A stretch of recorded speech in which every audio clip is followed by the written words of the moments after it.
नेपाल और भारत की दोस्ती अटूट है। दोनों देशों के बीच रिश्ता बड़े छोटे भाई के जैसा रहा है, लेकिन हाल के दिनों में हुई ये घटना नेपाल के बदले सियासी समीकरण या फिर नेपाल के प्रधानमंत्री और चीन के बीच बढ़ती नजदीकियों की कहानी कहती है।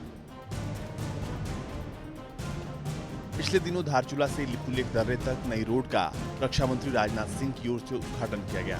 इस रोड से कैलाश मानसरोवर जाने वाले तीर्थयात्रियों की दूरी कम हो जाएगी, लेकिन इस रोड पर काठमांडू ने आपत्ति जताई। नेपाल के विदेश मंत्री प्रदीप कुमार ग्यावाली ने भारत के राजदूत विनय मोहन क्वात्रा को तलब तक कर लिया। भारत ने जवाब में अपनी पोजीशन साफ करते हुए कहा था कि उत्तराखंड के पिथौरागढ़ जिले में हाल ही में बनी रोड पूरी तरह से भारत के इलाके में है। इसके बाद नेपाल के कैबिनेट ने 7 प्रांत, 77 जिलों और 753 स्थानीय निकायों वाले नेपाल का नक्शा प्रकाशित किया। इसमें लिम्पियाधुरा, लिपुलेख और कालापानी को कथित रूप से अपना हिस्सा बताया। इस पूरे प्रकरण में चीन चौधरी बनने की कोशिश कर रहा है।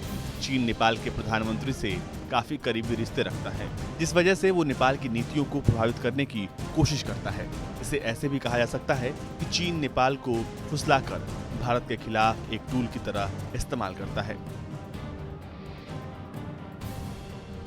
पहली बार महाकाली नदी से लगे सीमावर्ती इलाके में आर्म्ड पुलिस फोर्स की एक टीम भेजी है।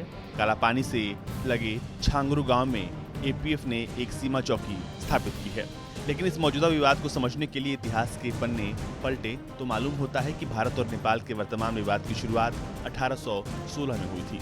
तब ब्रिटिश हुकूमत के हाथों नेपाल के राजा कई इलाके हार गए थे। इसके बाद सुगौली की संधि हुई, जिसमें लिपुलेख, कालापानी भारत के हिस्से घोषित किए गए। लेकिन अब नेपाल 1816 से पहले के नक्शे के मुताबिक इन इलाकों पर अपनी दावेदारी कर रहा है। भारत नेपाल में सीमाओं को लेकर अधिकारियों की बातचीत होती रही है।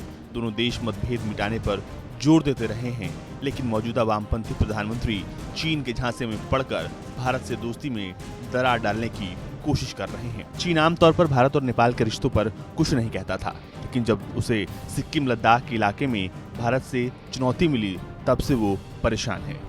हाल ही में दुनिया भर के देशों से मिले भारत को समर्थन ने भी चीन के होश फाख्ता किए हैं।